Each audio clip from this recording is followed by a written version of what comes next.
Sometimes, the most difficult part of the journey isn't the work itself. It's not the pain. It's not the path. And it's not even the effort. It's the noise. All the distractions pulling you in different directions. Voices asking for your attention. Thoughts stealing your energy. Moments that leave you scattered and uncertain. You begin your day with one simple goal. Just one thing you want to give your full presence to.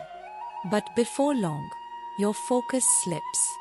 Messages appear. Notifications pop up. Doubts creep in. Worries start to take shape.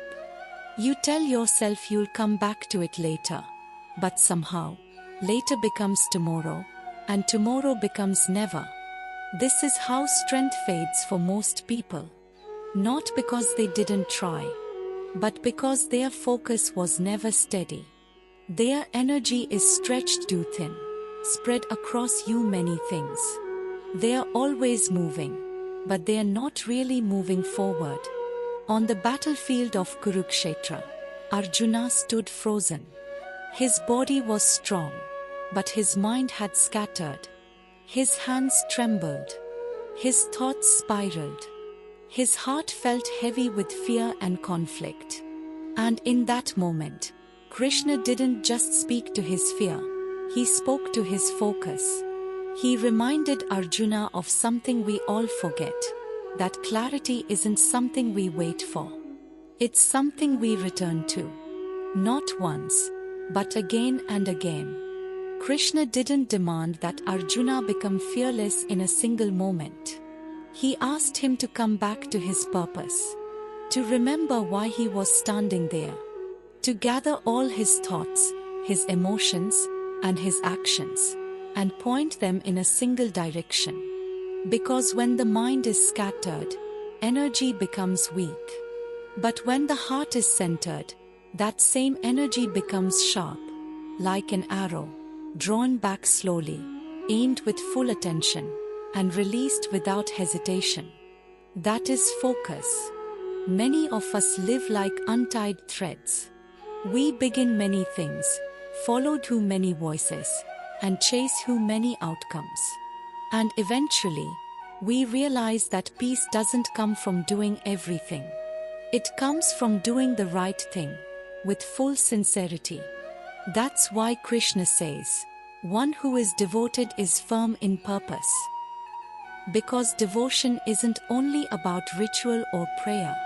It's about how you show up, how you serve your work, how you care for your family, how you commit to your healing.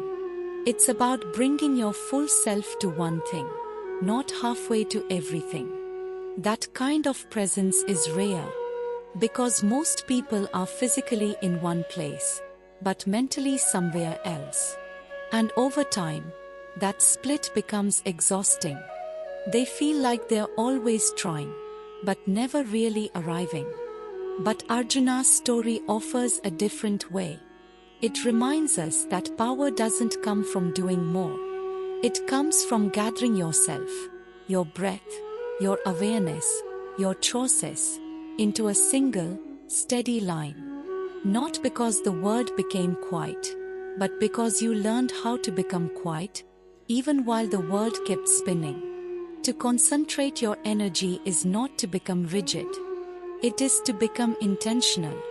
It means moving with direction, instead of reacting in every direction. It means asking yourself, not, what are others doing? But, what is mine to do, right now, with full attention? And when you begin living like that, life opens. Not with loud breakthroughs, but with quiet strength. You stop rushing toward the next thing, and begin building something steady from within. And the truth is, you don't need a battlefield to learn this. You don't need a dramatic challenge to rediscover your focus. All it takes is a little stillness, even for a few minutes each day. A moment to pause and ask yourself, where is my energy going? What am I really giving my attention to? Because whatever you focus on, that's what grows. If you keep giving your time to distractions, confusion will grow. But if you choose what truly matters, again and again, peace will grow. And so will your strength. You don't need to do everything. You just need to do one thing, fully. You don't need to fight every battle. You just need to show up for the one that truly belongs to you. And you don't need to become fearless. You just need to become focused.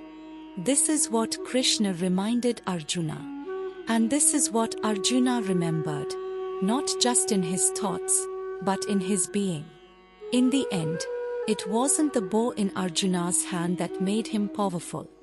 It was the calm in his breath, the steadiness in his spirit, the clarity in his soul. Let that be your goal too. Not scattered effort, but sincere attention. Not divided purpose, but quiet alignment. And not just the desire to act, but the focus to act from the deepest part of who you are.